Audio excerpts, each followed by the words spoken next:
या ठिकाणी मी आज एवढं बोलू इच्छितो. राष्ट्रीय नेते डॉक्टर राजेंद्र गवळ साहेबांनी आज नमस्कार करायचं असतील आपल्याला, तर आपण लढलं पाहिजे. आणि त्याची सुरुवात मला वाटते सातारा जिल्ह्यातून केलेली आहे विधानसभेच्या आणि लोकसभेच्या माध्यमातून. लोकसभेचा निकाल सर्वांना धक्कादायक असा लागलेला आहे. त्याच पद्धतीने विधानसभेचा निकाल देखील धक्कादायक लागणार आहे. तर मी दादासाहेबांना विधानसभेच्या वाटचालीस पुढील शुभेच्छा देतो आणि माझं मनोगत थांबवतो.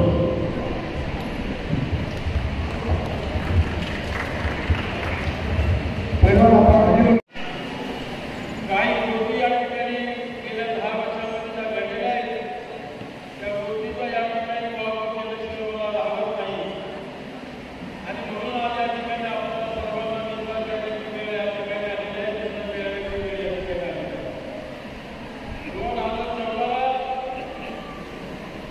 ज्या प्रमाणात बाबासाहेब आंबेडकरांनी त्यांच्या पूर्वपक्षामध्ये पक्षाची हातात घेतली आणि 2014ला या ठिकाणी देशाच्या सार्वत्रिक निवडणुकीच्या लोकसभेच्या निवडणुका लागल्या. त्या लोकसभेच्या निवडणुकामध्ये आपल्या पालक जो या ठिकाणी दगडावरच्या करून आपण या ठिकाणी बघतो असे ते आताचे महाविकास आघाडीचे नेते आणि त्या टप्प्याचे आघाडीचे नेते शरद पवार असतील, काँग्रेस पक्षाचे लोक असतील, त्यांच्याकडे साहेबांनी सांगितलं की माझ्या पक्षामध्ये राहून दादासाहेबांनी हा पक्ष मोठ्या हिमतीने चालवला. त्यांच्यानंतर दादासाहेबांना या ठिकाणी पक्षाचे कष्ट घेतले आणि ते एवढंच नव्हे, दादासाहेबांच्या पद्धतीने 1971 काँग्रेस पक्षाची युती केली. ती युती पुढे घेत या ठिकाणी दादासाहेबांना मिळाली. आपलं वर्चस्व आव्हान 30 ते 40 वर्ष या भारतावर त्यांनी समाजामध्ये राज्य केलेल्या माध्यमातून केली. आणि देखील एक गोष्ट या ठिकाणी आदरणीय डॉक्टर बाबासाहेब आंबेडकर पक्षाचे घेत असताना आघाडीच्या या सर्व नेत्यांना त्यांनी सांगितलं की अमरावतीची जागा मला दिली पाहिजे. आणि त्या ठिकाणी त्यांना पर्याय दिला नव्हता. परंतु त्यांना या ठिकाणी राजकारणामध्ये खेळ करण्याचे चांगले आघाडीच्या लोकांना किंवा राजकारणाच्या लोकांना गावाच्या लोकांना चांगलं पाहिजे. त्यांनी गवई साहेबांना सांगितलं की तुम्हाला आपण तिकीट देतो, परंतु तुम्ही आमच्या घड्या चिन्हावर किंवा हात चिन्हावर हा या ठिकाणी उपस्थित केला. आणि त्यामुळे डॉक्टर गवई साहेबांनी ओळखलं आणि डॉक्टर साहेबांनी हा क्रिकेट पाठवण्याचा हा पक्ष आपला गेला सुरुवातीला इतर लोक घेतली आणि किती लोक कंटन या ठिकाणी त्या पक्षाच्या चिन्हावर तुमच्या पक्षाच्या नावावर तुमचं या ठिकाणी काही होते जिंदगी या ठिकाणी घडलं नाही. अशा पद्धतीने सांगितलं. त्यानंतर ताबडतोब आणि दुसऱ्या पक्षाला दुसऱ्या बाहेर अशी परिस्थिती 2014 केली. 2014च्या विधानसभेला आणि आता सुद्धा या ठिकाणी 2026च्या निवडणुकीमध्ये तीच परिस्थिती या लोकांनी केली. भले या ठिकाणी त्यांचा पराभव झाला तर हरकत नाही, म्हणजे आपल्याशी या ठिकाणी प्रत्येकाची आघाडी किंवा आपल्याला सामावून घेण्याची या ठिकाणी तयार होत नाही. याचा अर्थ या सगळ्यांना मध्ये आलेले आहे. त्यांना या ठिकाणी भारतीय जनता पार्टीनं भारतीय थोडे खायला तयार आहे. परंतु एखादी या ठिकाणी रिपब्लिकन पार्टी विद्यार्थ्या लोकांनी 1951 सपोर्ट केला, त्यांना मदत केली. असा पक्ष या ठिकाणी आहे. आणि म्हणून या ठिकाणी आपल्या रिपब्लिकन पार्टीचे कामगारी ठरल्याप्रमाणे महाराष्ट्रातील जेवढ्या जागा असतील तेवढ्या जागा लढवली आदरणीय डॉक्टर राजेंद्र साहेबांनी घेतला. आणि तेव्हापासून या ठिकाणी जिल्ह्यामध्ये जिल्हा सभेच्या माध्यमातून मेळाव्याच्या माध्यमातून या ठिकाणी आपल्या समाजाला समजून सांगत आहे, पक्षाच्या लोकांना समजून सांगत आहे की बाबाने येणारे गाव हा खूप वाईट आहे. या ठिकाणी आपण दूध फुगायच्या खूपच केले पाहिजे असं पद्धतीने झालेलं आहे. त्यामुळे सर्वांनी सावध झालं पाहिजे. सावध होऊन येणाऱ्या निवडणुकीमध्ये या ठिकाणी काही निर्णय घ्यायचे आहे. आणि जो निर्णय म्हणजे आपण डॉक्टर साहेब या ठिकाणी तुम्हाला आपलं सांगणार आहे. त्यांनी सांगितल्याप्रमाणे आम्ही सुद्धा या ठिकाणी आपल्या पक्षाने या ठिकाणी मिळाले बैठकही या ठिकाणी आम्ही सर्व सांगतोय की येणाऱ्या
की या ठिकाणी संजय गाडगीळांच्या हिंदीने त्यांच्याबरोबर केलेलं कर्तव्य लोकांमध्ये जाऊन ते प्रचार केला आणि त्या प्रचाराच्या माध्यमातून आपल्या पक्षाला त्यांच्या या ठिकाणी मिळवून घेतली.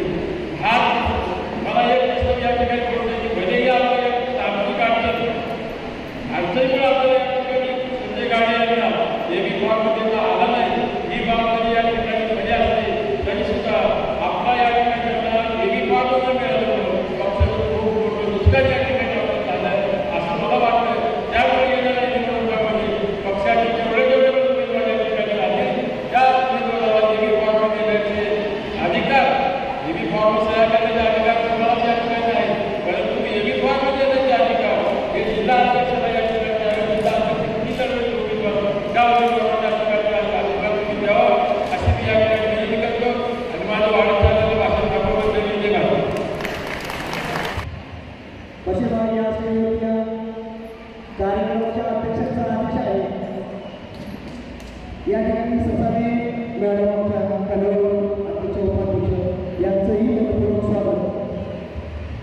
आमचा मेळावा हा आपण सत्ताधारी जमात करण्यासाठी आहे.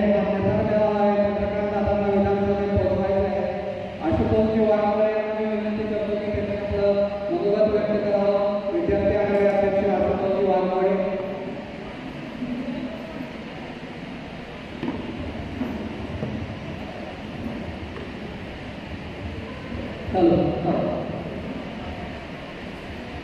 जगाला शांतीचा संदेश देणारे तथागत भगवान गौतम बुद्ध 18 फरवरीला आताची समाजाची निर्मिती करणारे सर्वजन निर्माते छत्रपती शिवाजी महाराज, महात्मा ज्योतिबा फुले, गुलामांना गुलामगिरीची जाणीव करून देणारे आणि माणूस म्हणून जगवणारे या भारतीय राज्यघटनेचे शिल्पकार भारतरत्न डॉक्टर बाबासाहेब आंबेडकर आणि या सर्व परिवर्तनवादी चळवळीच्या महापुरुषांना अभिवादन करतो. आज मंचावर उपस्थित आमचे नेते, आमचे आराध्य दैवत आदरणीय डॉक्टर राजेंद्र गवळे साहेब, आमचे प्रदेशाध्यक्ष सुगंधी वाघमारे साहेब, पुणेचे कांबळे साहेब आणि हेमंत मिश्र साहेब आणि या सातारा जिल्ह्याची निवडणूक आदरणीय संजय गाडे आणि या मतदारसंघाचे अधिकृत उमेदवार चंद्रकांत दादा कांबळे. मी जास्त बोलणार नाही. शिक्षण आणि रोजगार या दोन विषयावर बोलणार आहे. या सरकारनं 65,000 मराठी शाळा बंद केल्या.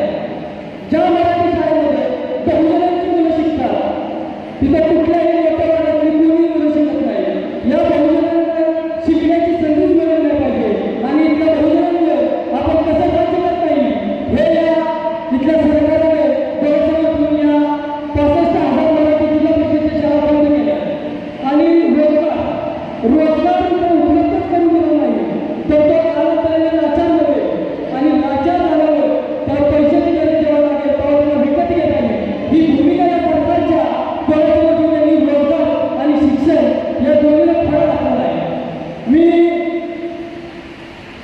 आदरणीय गावसाहेबांच्या माध्यमातून मी सांगू इच्छितो की हा रिपब्लिकन पार्टी ऑफ इंडिया हा आपल्या डॉक्टर बाबासाहेब आंबेडकरांनी स्थापन केलेला पक्ष आहे आणि या पक्षाचा वरिष्ठ नेता आदरणीय डॉक्टर राजेंद्र गवळे साहेब यांना जोपर्यंत मानसन्मानाने महाविकास आघाडीचा आवाज येत नाही, जोपर्यंत महाविकास आघाडी त्यांना मानसन्मानाने घेत नाही, तोपर्यंत या महाराष्ट्रात महाविकास आघाडीची सत्ता येत नाही. एवढं मी या माध्यमातून सांगतो. जय भीम, जय शिवराय, जय गौरव.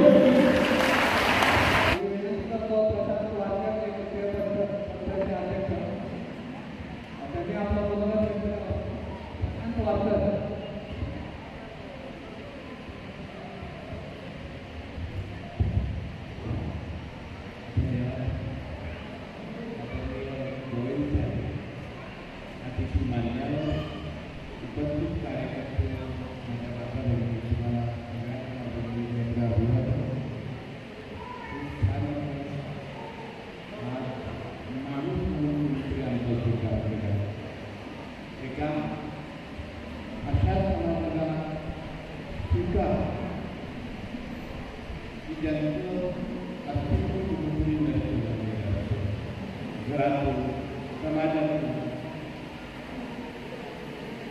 इतर राजकारणातून अनेक लोकांनी तिरस्काराची भूमिका केली.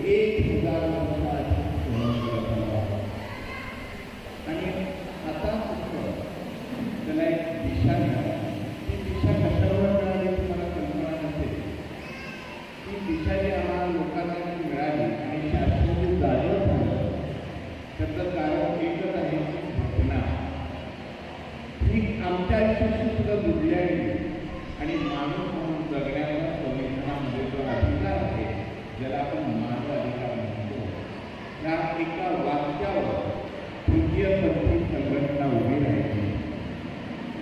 हा निळा झेंडा नाही, आमच्यासाठी जगण्याचं साधन आहे आणि जगवण्याचं ज्ञान आहे. निळा आमच्या रक्तात झाला ज्या वेळेला मानव अधिकार आम्हाला लागू झाला नाही. गवई साहेब आम्हाला जन्माचा दाखला आहे नाही, मेल्यानंतर जाळायला किंवा फोडायला दोन्ही नाही. आजही तो बरोबर आहे. आज सुद्धा तृतीयपंथींना जाण्यासाठी अथवा पुरण्यासाठी जागा नाही ऑल इंडिया. त्यामुळं तृतीयपंथी समाजाचं प्रेम अनेक लोकांनी बघितलेही नसेल किंवा त्यांची अंतयात्रा सुद्धा अनेक जणांना माहिती नाही आहे. फक्त यूट्यूबवर बघितलं जातं की अशी मीडियाने लोकांना घेतलं. त्याच्या मागं समाजाने आम्हाला सुचवलं यांची अंतयात्रा जेव्हा निघते तेव्हा चकलीनं मारलं जातं. मारलंच पाहिजे आम्हाला, का मारलं नाही? दुष्काळी भाग आहे, निसर्गानं त्रास केला, समाजानं वाईट टाकलं, पण माणूस म्हणून जगण्याचा अधिकार आम्हाला दिला नाही. तो अधिकार मिळाला कुठं? बाबासाहेबांचा आश्रय आहे.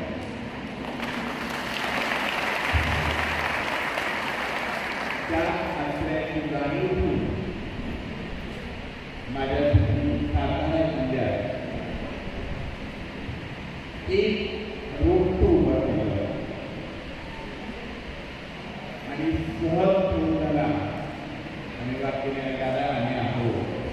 त्या माणसाचं नाव संजय गाडा. तुम्हाला गंमत सांगतो, आत्ता जस्ट खासदारचं इलेक्शन झालं आणि तात्यांची माझी गाठ पडली. अचानक काही त्याच वेळेस तात्यांना म्हटलं सातारा जिल्ह्यात तुमचा दुसरा क्रमांक आहे, काळजी करू नका.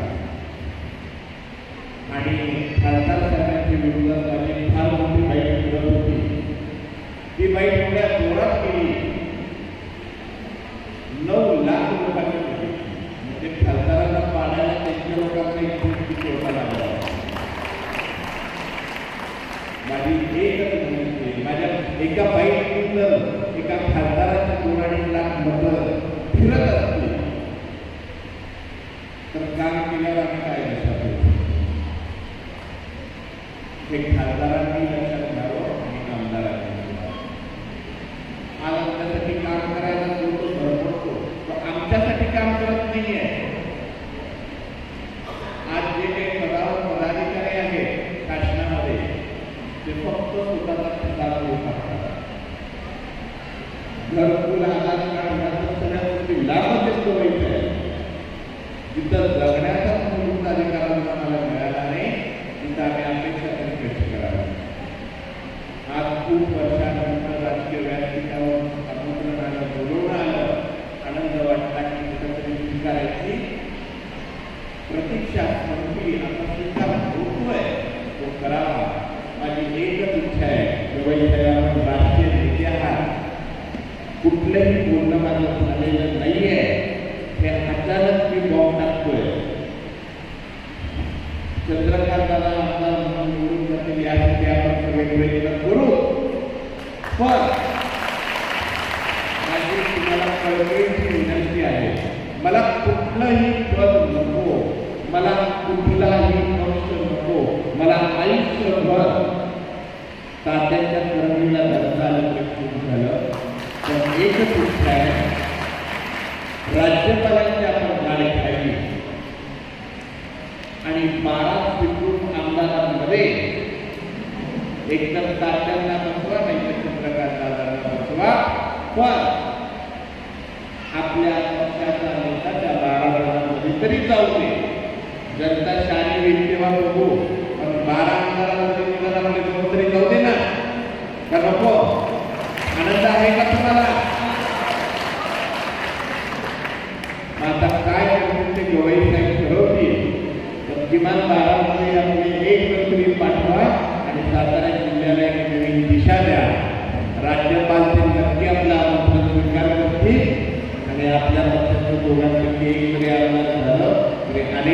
महिलांच्या डोक्यावर आधाराचा आणि तरुण पिढीला रोजगाराची संधी मिळेल त्याला नक्की आपल्या सातारा जिल्ह्यामध्ये आपल्या छत्रछायेने एक वेगळा अस्तित्व निर्माण होईल आणि तरुण पिढी आपल्याकडे योगाने येईल. महिलांसाठी ज्या योजना आहेत त्या योजनेचा पाठपुरावा आजही झालेला नाहीये. तुम्ही दोघंही आज सातारा जिल्ह्यासाठी काम करत आहात. अनेक महिलांनी 30,000 स्वतःच्या काढले साताऱ्यासाठी ती बंद करून तुमच्या माहितीसाठी आणि ती गेली आता बालवाडीच्या महिलांसाठी.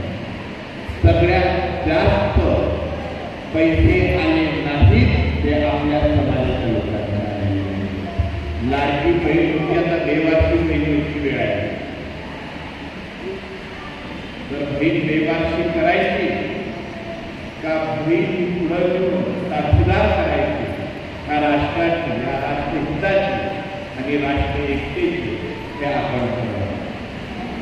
आपल्या समाजाचा आजही पण होत आहे. जास्त शिक्षित लोक आहेत काही नाही आहेत म्हणून काय झालं पण आधार तरी आहे ना. मग गवई साहेबांनी सातारा जिल्ह्याकडे थोडं जास्त लक्ष घालावं आणि आपणही कार्यकर्त्यांनी त्यांच्या पाठीशी उभं राहून आपला पक्ष आपला समाज आपले लोक आणि आपल्या देशाला आपल्या घटनेला वाचवावं ही एकच विनंती करतो. आम्ही तर काही मागायला आलो नाही. माणूस म्हणून जगण्याचा जो अधिकार दिला आहे त्या अधिकाराची छत्रछाया लोकांच्या सगळ्यांनी उठावी एकच विनंती करतो. जय अरे थँक्यू. धन्यवाद. मताधिकार देणारे आमदार लोक आहेत. आपल्याला लवकर सामान्य माणसाचे प्रश्न सांभाळणारे सामान्य माणसाचं काम करणारा आमदार पाहिजे. चंद्रकांत दादा त्याला योग्य ऑप्शन आहे. आपण त्यांची वाट बघतोय. श्री संजयजी काळे साहेब republican party of India Satara जिल्हा अध्यक्ष यांना मी विनंती करतो की त्यांनी मनोबल व्यक्त करावं.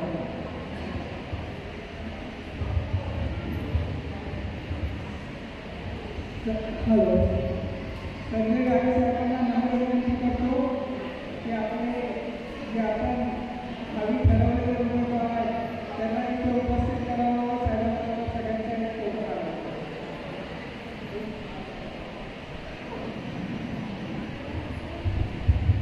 कारण तिथे आमचे मार्गदर्शक भोसले साहेबांनी सांगितलेल्या सूचनेतून तिथे पालन केली जाईल. कोरेगाव विधानसभा मतदारसंघाचे भावी आमदार चंद्रकांत कांबळे, पैठण विधानसभा मतदारसंघाचे भावी आमदार ॲडव्होकेट नाईक गाडे, वाई विधानसभा मतदारसंघाचे भावी आमदार शिवाजी मोरे यांनी साहेबांच्या सोबत उभं राहायचं आहे. आमदार साहेबांच्या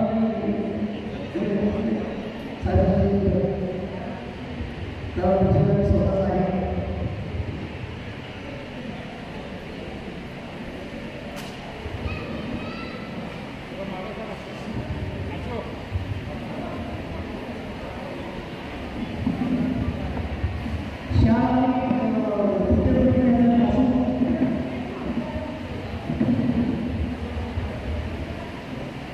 चंद्रकांत कांबळे कोरेगाव विधानसभा मतदारसंघ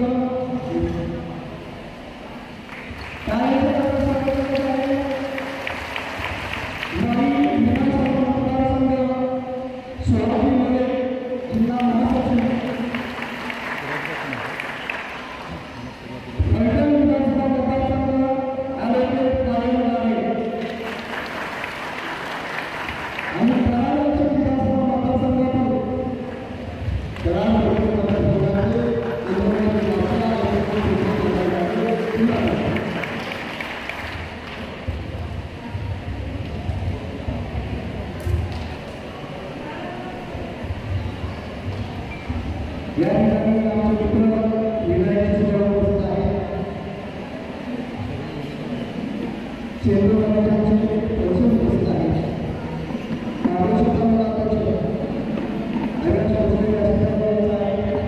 कार्यक्रम भक्तगण झालेला याची जाणीव आहे. मात्र माझ्या भाषणानंतर कार्यक्रमाच्या अध्यक्षांच्या हा प्रश्न अधोरेखित राहतो. या वेळेवर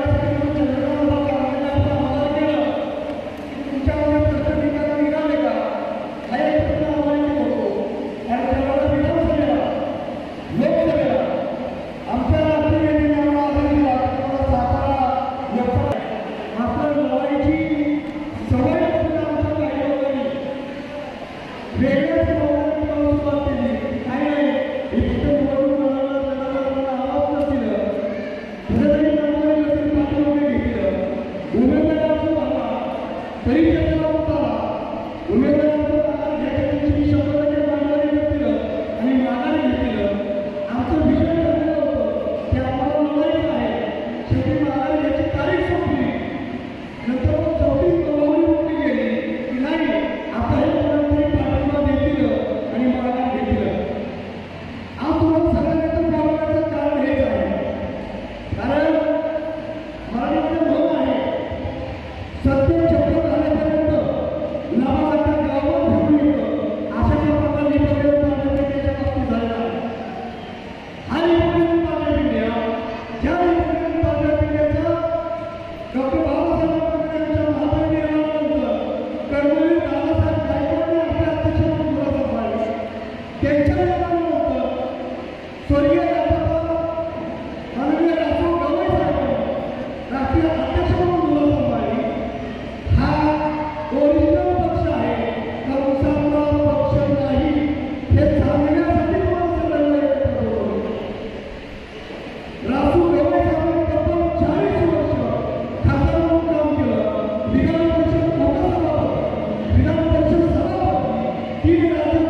क्या बात है, सर्वांना जरूर.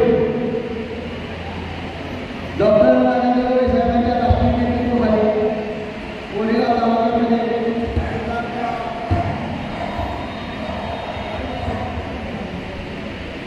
संजय गाडेकर यांच्या जिल्हा मार्गदर्शनाखाली आम्ही चांगल्या पद्धतीने काम करत आहोत. तरी कोरेगाव तालुक्यामध्ये चंद्रकांत दादासाहेब कांबळे हे विधानसभेसाठी यांची उमेदवारी घोषित केलेली आहे. तरी सर्वांनी चंद्रकांत दादासाहेब यांना भरपूर मत द्यावं अशी माझी इच्छा आहे.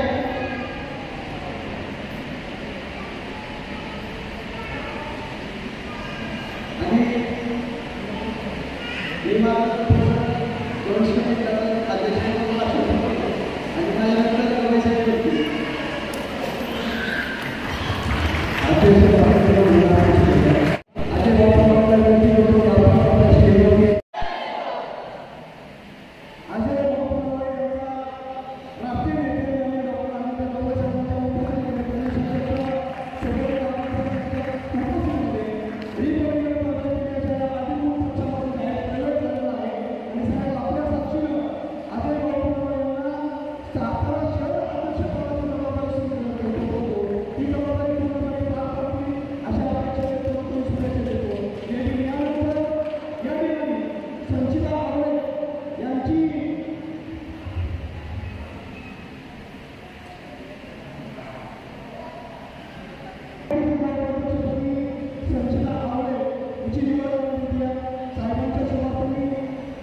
पक्षाची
भोसले आदरणीय राष्ट्रपती महाराष्ट्र अध्यक्ष चंद्रकांतजी काँग्रेस विकास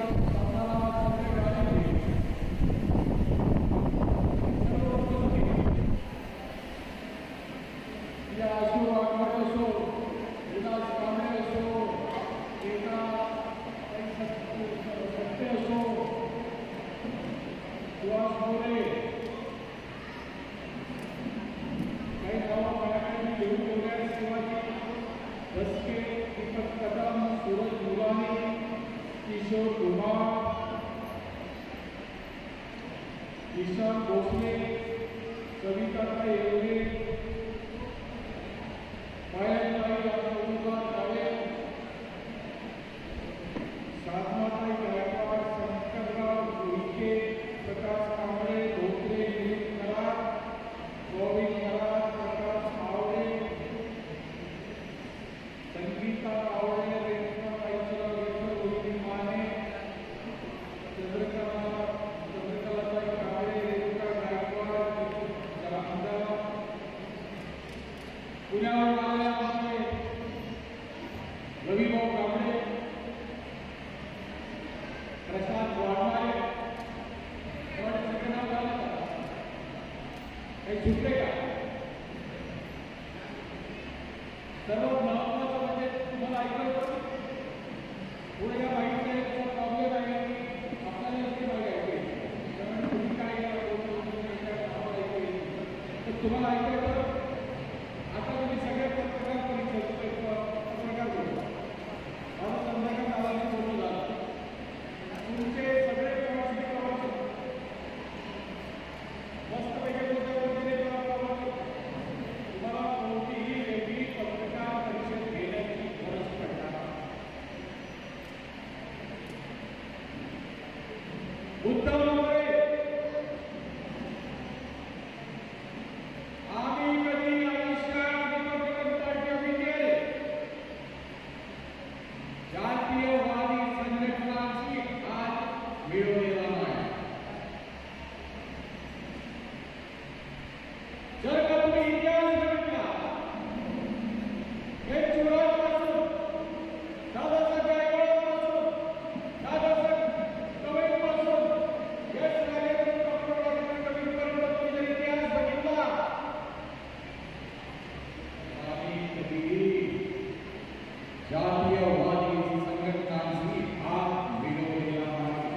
परत एकदा तुमच्या हातून फार मोठी चूक होईल. हा मला एक मुद्दा.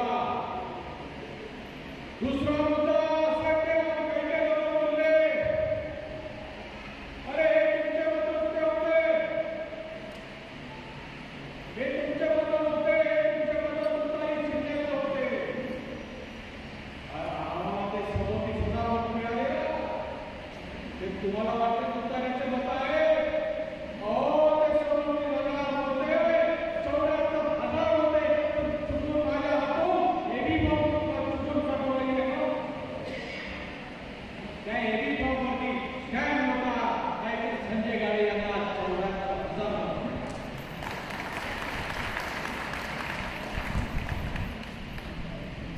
हे तर तुमचं नशीब चांगलं की आजचा हेवी जो आम्ही पोस्टाने पाठवला चुकीचा पाठवला, अन्यथा तुमचा एवढा मोठा पराभव झाला असता की तुम्हाला तोड सुद्धा दाखवता आला नसता.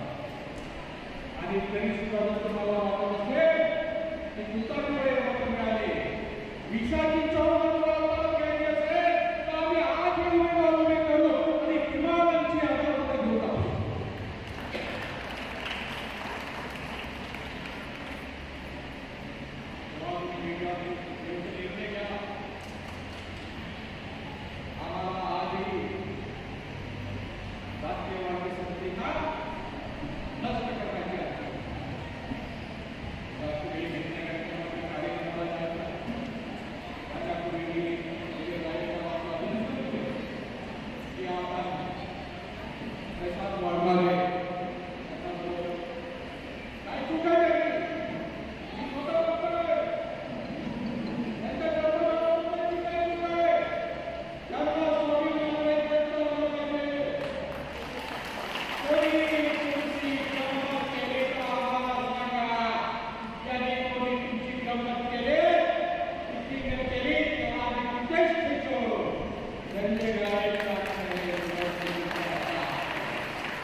तुमच्या जिल्ह्यावर प्रश्न जे काय आहे तुम्ही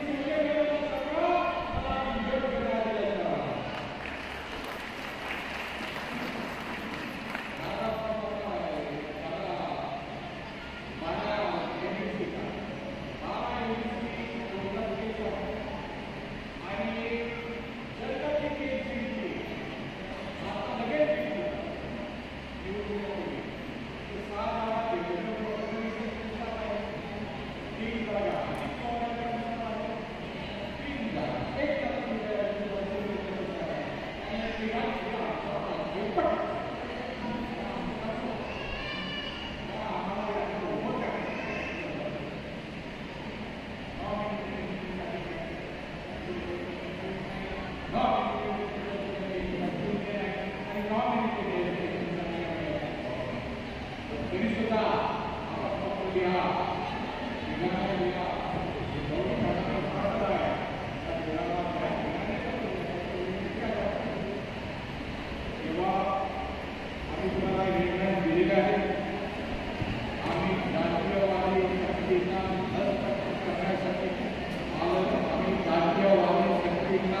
आज कोरेगाव तालुक्यात निर्धार मेळावा घेतला आहे, त्याबद्दल काय सांगायला आवडेल?